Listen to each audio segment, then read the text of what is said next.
Hello, and welcome to a Shortbyte training video brought to you by the State Library of North Carolina and the Library Strengthening Connections team.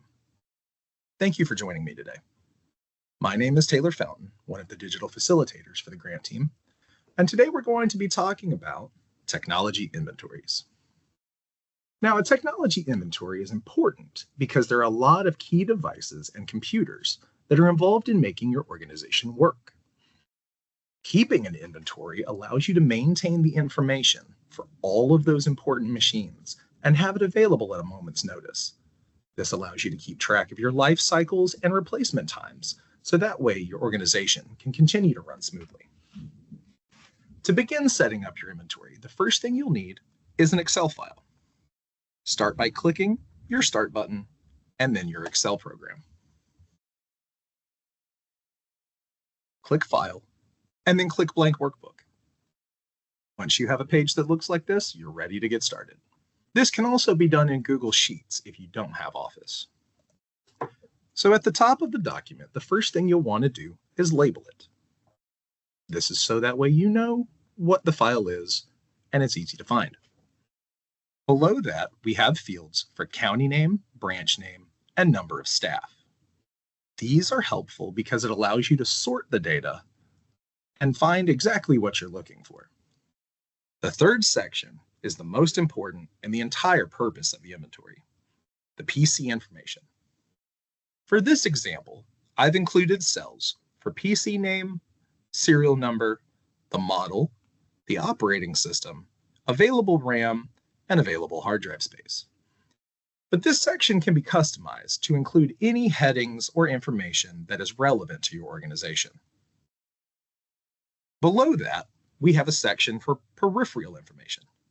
A peripheral device is anything that is not part of the computer itself, such as a monitor, a mouse, keyboards. Usually we use this section to keep track of printers, fax machines, scanners, and any additional devices we need to run the organization that are not part of the computer itself.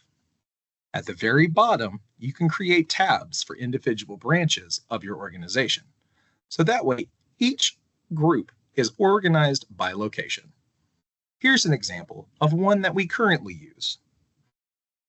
As you can see, everything is sorted by name and location.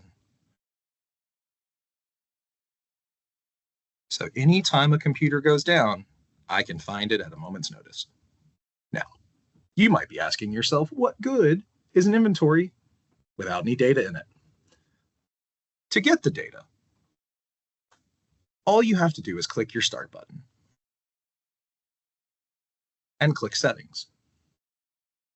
From here, scroll down to the bottom of the page and click the About button. This is called the System Settings page, and it shows you all of the information that you would usually put in the inventory, such as name, RAM, product IDs. You can even find the install date, which tells you when your computer was set up. This computer, for example, was set up in November of 24. Once you have set up your inventory, as we have shown, and populated it with the data that you need, then you're ready to start managing your technology like a true IT professional.